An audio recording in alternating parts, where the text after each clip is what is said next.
Hello, comrades. If you grew up in the West, your experience is probably being bombarded with capitalist propaganda about how communism could never work for various reasons. And these reasons can range from communism being economically unfeasible to have any kind of economy that assigns value to commodities without currency, that it goes against human nature and individual incentives, whatever those may be, and would require humans to be more altruistic than we actually are, or that class warfare fosters collective guilt and low-trust society. And lastly, they'll point to state capitalist regimes like North Korea and use it to claim that communism inevitably ends up as some kind of totalitarian dictatorship, as if that's somehow different from what the West is currently doing. So in this video, I'm going to debunk these strawman arguments by showing how they can all be easily fixed today by simply updating the theory developed in the 19th century with discoveries we have made in the 21st century, and that communism actually can work if we simply take a more modern and technologically advanced approach. First thing that we must do is recognize that violent revolution is not the way. Instead, adopting a more peaceful approach for a couple of reasons. One, it kind of goes against the ideas of freedom of association to force people into a mutual aid society, but also two, when you have a violent revolution, oftentimes that revolution ends up getting led by people who are, kind of violent, who have a tendency to do a few insane things that cause the revolution to fail. What we need to instead is have a voluntary revolution by having those of us who wish to create a mutual aid communal society all get together and pitch in to purchase a large quantity of land, and then to seek freedom from the state through a two-pronged approach of seeking a tax-exempt status, which surprisingly isn't that hard to get depending on where we build our commune. But the other thing we must do to free ourselves from the iron claw of capitalism and the Fed is to create our own labor-based currency. This would be a blockchain-based decentralized currency that is generated as labor is done throughout the community. This allows us to create an alternative parallel economy known as algorithm, and we shall call this Laborcoin. We will use it within our commune as a general proof of labor, but besides that, adopting modern crypto technology has a lot of very simple advantages, the main one being freedom from the centralized capitalist fraudulent banking system, as Laborcoin does not need any kind of centralized bank. In fact, it doesn't really need any kind of bank at all. Everyone in our community will have access to a safe and secure digital wallet, which will allow us to freely exchange and trade our Laborcoin within the community. Aside from allowing us independence from the imperialist capitalist regime, this would also get around the basic criticism against communism that it is unable to calculate value. Laborcoins would allow each individual within the commune to assign a Laborcoin value based on their labor that they are willing to trade for any commodities or services or whatever, the average of which would ultimately give us a rudimentary idea of how valuable our assets are. We will call it labor value.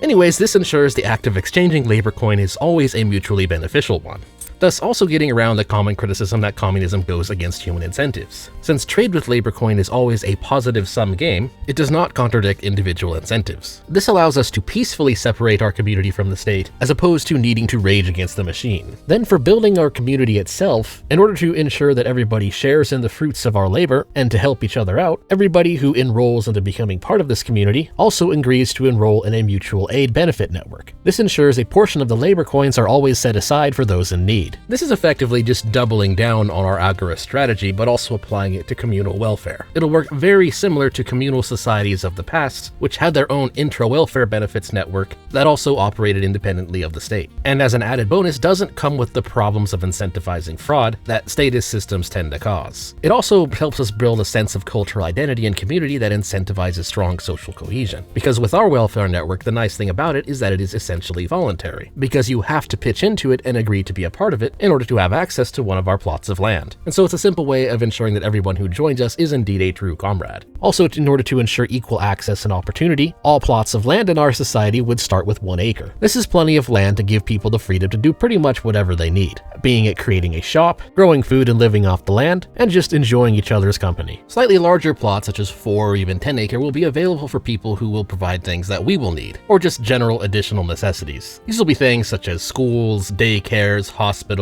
or just general wellness centers, and of course the Space Laser Generation Factory. And by reserving larger plots for these sort of things, we ensure that they actually get made, but also ensure that it stays in line with our ideas of community and fairness, and making sure that we maintain a functioning society, and that everybody's needs can be easily met. This, along with the mutual aid network, is also how we will help fund the commons. Our digital Laborcoin will be used to automatically invest into intra-publicly owned common necessities such as power grids, fresh water, as well as road and general infrastructure infrastructure construction, and of course high-speed internet for them gaming cafes, and posting dank memes. It'll also come with a strong emphasis on renewable and clean power sources, regulated by a community party committee in order to ensure that people's rights are not violated. Speaking of which, there's also the often question of how a society like this can keep some kind of rule of law or keep the peace. An often question comes up of how will anarchy keep the bad people out. This again will have a two-pronged approach. The first of this is just a lengthy review process for people who wish to join our community. There's plenty of good comrades out there who will want to join us, and so we will amass a large number of applicants pretty quickly.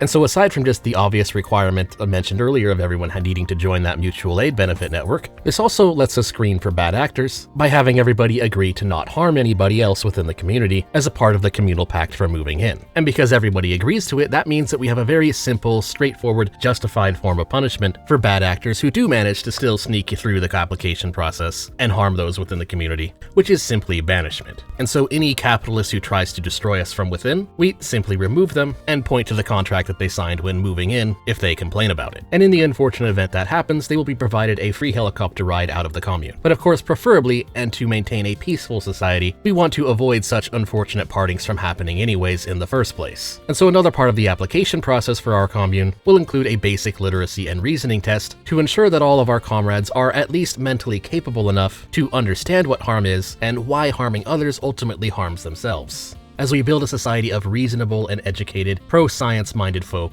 which fosters a high-trust society in our community, as everyone in the community knows that we only allow those in who agree with our values and are capable of adding to our society, thus helping to maintain the peace with minimal need for security forces, and thus making it require minimal funding from the mutual aid network, allowing us to live safely at, interestingly enough, a much lower cost than what our current capitalist status system provides. And all of these things I've mentioned put together, most importantly, would allow us to achieve an alternative neo-communist economic system that has a level of self-sufficiency which will grow naturally regardless of what happens outside our society, as it inherently incentivizes and fosters economic growth through sustainability from within. We will still, of course, allow trade for people outside of our commune, trade that will also, of course, be mutually beneficial, as outside sources will also be able to invest and increase the value of our Laborcoin, but the point is to make it so it doesn't necessarily need to always be that way. This would make any statist capitalist interference, such as embargoes, largely ineffective against our commune. And oh yeah, if you couldn't tell, this is an April Fool's video. Alright, let's just come back to reality for a moment. What I just described is really just a bare-bones concept of a private city model, jokingly reworded and fudged a bit to make it sound like what your standard Reddit socialist might want by injecting various buzzwords and environmentalism into it. But ultimately, this is a joke, but it's a joke with a point. Because of course, the private city model is in fact a real theory. It is something that has been proposed and theorized by various free market thinkers, such as those in the Mises Institute, or even those in the Foundation for Economic Education. And it is of course describing a system that works as a system of anarcho-capitalism and not communism. Yes, including the mutual aid part and requirement to join it as a part of moving in, done entirely voluntarily through community contract. That's something a lot of people don't know. You actually can have a society that has a private welfare system,